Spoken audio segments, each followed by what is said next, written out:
Okay, hello. How many of you guys have an animal that you absolutely love? Either a cat, a dog, a guinea pig, a bunny, a snake, absolutely anything. I know that I have two amazing little babies that I absolutely love so much. We have a dog named Bailey, who is 5 years old, who we got from the Georgetown SPCA, which is a local SPCA here in my town. And then I used to have a cat who was 16 years old, who actually passed away about 3 weeks ago due to old age and just not being in good health, who I got from Olivia's Pet Adoption, who rescued cats and mother cats and stuff like that and relocated them to better homes. Okay, and then now I want to tell you why you should adopt for an animal instead of shop for an animal. And my name is Caitlin. Alright, so one reason that you should absolutely adopt an animal instead of shop for an animal is just puppy mills in general. You absolutely do not want to support a puppy mill. There are so many reasons why you should not shop for an animal due to puppy mills. So Puppy Mill Project in 2018 said that there were 10,000 puppy mills in the United States alone, and over 2 million puppies are bred that way in captivity, with over sometimes 200 dogs in one area. Puppy Mill Project also said that they treat mother dogs absolutely terribly, and they are treated non-humanely. I know they are bred over and over again until they can no longer breed puppies, and then they are euthanized in a non-humane way, which this is a little graphic, but they're usually shot or drowned because they don't want to shovel out the money to try to humanely euthanize them, because that's not what they're there for. They're there to collect money, and they are always going to be a business and money first over the welfare of any of the dogs that are actually in the puppy mills. Another reason is, imagine the type of animal that you can find at a shelter. There's always going to be an animal that is at a shelter that will absolutely fit your personality and what you were looking for.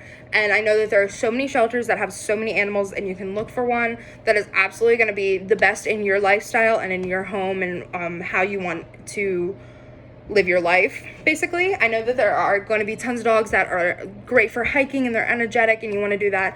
I know that when we went to a shelter and we were looking for a dog, my parents are getting older and they did not want a dog that was going to be high maintenance and a lot of work. And the dog that we found, she was super calm and chill, and she just loves to lounge around and just lay around and eat treats and get belly rubs, and she was just super calm, and that fit our lifestyle really well because we don't do a whole lot. A lot of them come with benefits already, which sounds a little strange, but they're usually already potty trained, or if you're getting a cat, they're usually already litter box trained.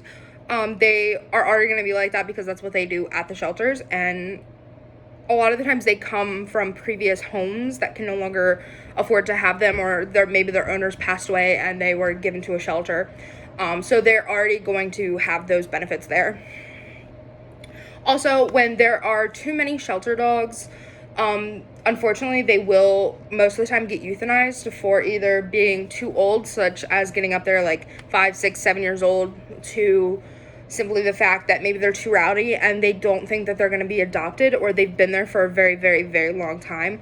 I know that certain shelters will only keep a dog for up to a year before they're euthanized because they're not adoptable, which I think is really sad. But a lot of the reasons for that is just simply the fact that they don't have enough money to keep those dogs around. They don't have the resources as well. So food, litter, toys, personnel to entertain them or take them out or do stuff like that.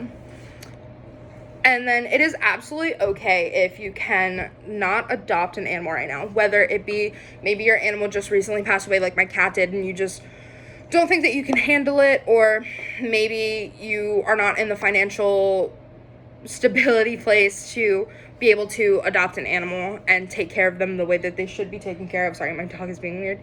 It is absolutely okay, and you can always go to a shelter and you can volunteer to help. Or if maybe your animal did pass away but you have leftover food or litter, you can, or even blankets and toys, you can go and you can donate that to shelters around you, because they're absolutely going to be grateful, hands down, that you were able to help them in that way. And then another reason that it's okay if you cannot adopt an animal is there are tons of petitions that you can sign. Animal World Protection Organization has over, I believe, 30 or 35 petitions around the world that you can sign to help tigers in captivity or lions in captivity, hunting of elephants and stuff like that in the wild, and zoos in general that aren't treating their animals well. But they have, I believe, 10 to 20 petitions simply on United States puppy mills, and I know that they're wanting to branch out and do all of that. So you can go on there. It's absolutely free to sign up for that petition. You put in your information and you just say, hey, like, it just says, hey, like, I want to stop this. I want to shut these places down. So those were 3 reasons that you should absolutely adopt a dog. 1, don't support puppy mills. 2, you can find a shelter dog that is absolutely amazing, and they come with benefits, and it's also just completely okay if you just want to help them. Thank you.